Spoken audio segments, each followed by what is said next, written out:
Okay, so when I saw that Christopher Ward updated their C63 Sealander model, the first thought that came to my mind was, why? Why would you go and change something that was already so good?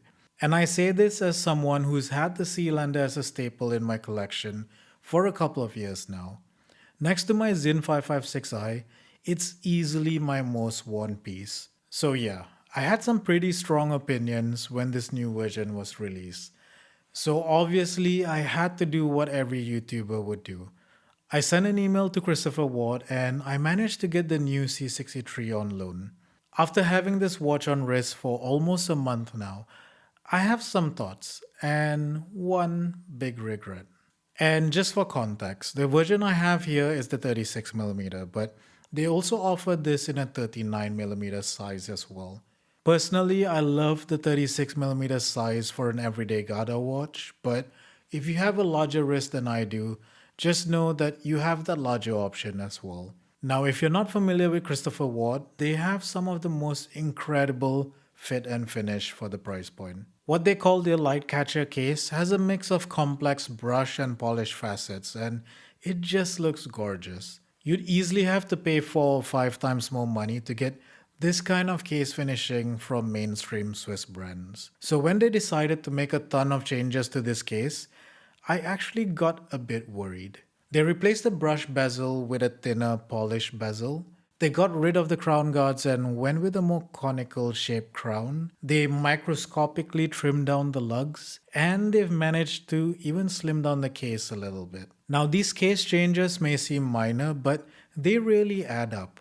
The watch looks more elegant and even a bit smaller on the wrist compared to the outgoing model. I always felt like the previous gen Sealander wore a bit larger than its size suggests, but this new one feels like a true 36mm watch. As you've probably noticed in some of the shots, the white dials aren't exactly the same. The white dial on the previous gen had a cooler tone which lends it a more sporty vibe. This new one definitely leans warmer and it gives it a bit more elegance. I like both of the whites for different reasons, but I felt like the newer version complemented my skin tone a bit better.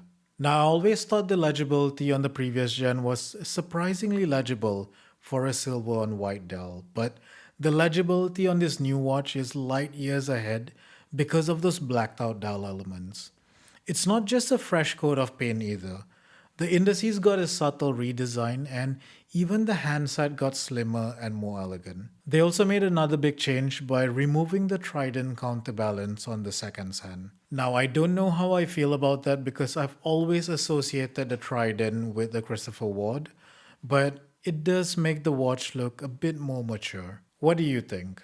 Do you prefer this with or without the trident? Let me know in the comments. When you add up all of the visual changes they've made, it's pretty clear that Christopher Ward wanted to make the C63 look a bit more elegant, and I can see why they did that. It moves the watch into a slightly more sophisticated space while keeping its identity as a great daily watch. It feels like they're trying to capture that same versatile energy that Rolex managed to achieve with their Oyster Perpetual line.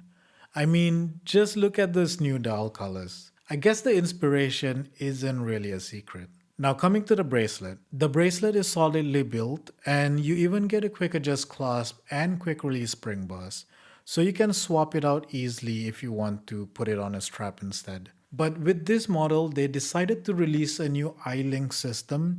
It's basically a system that lets you remove and reattach links completely tool-free. If you look on the underside of the links, you'll see that there's a new button there. Click it and you can just remove the links and pop it back in. That's it.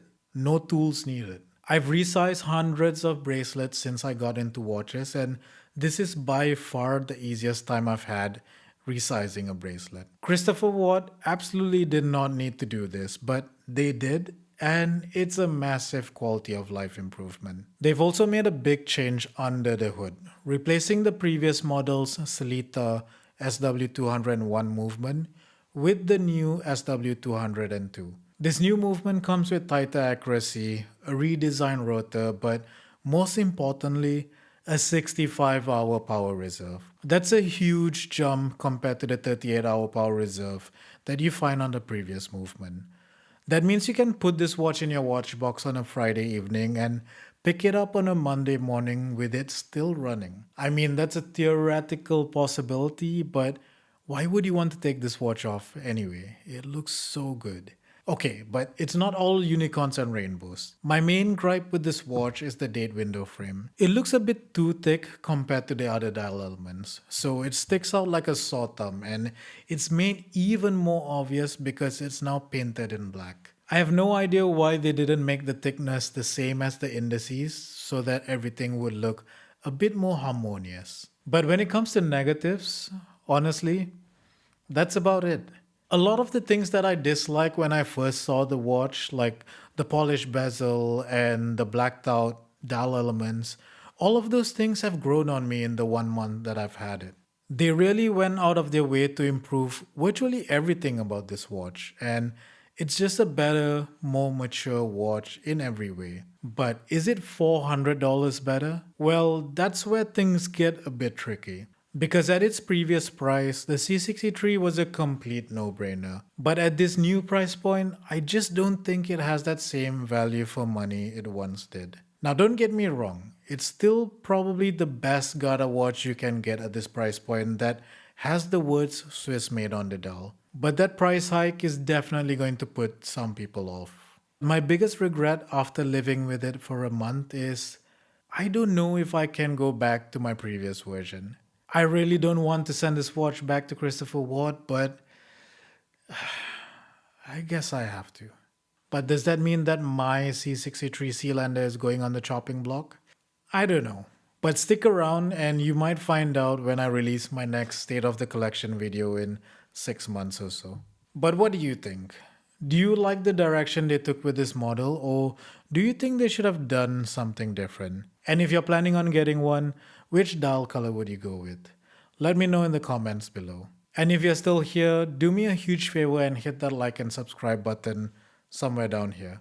I'm on a journey to 10,000 subscribers, and your support is going to mean the world for me to get there. Thanks for watching, and I'll catch you in the next one.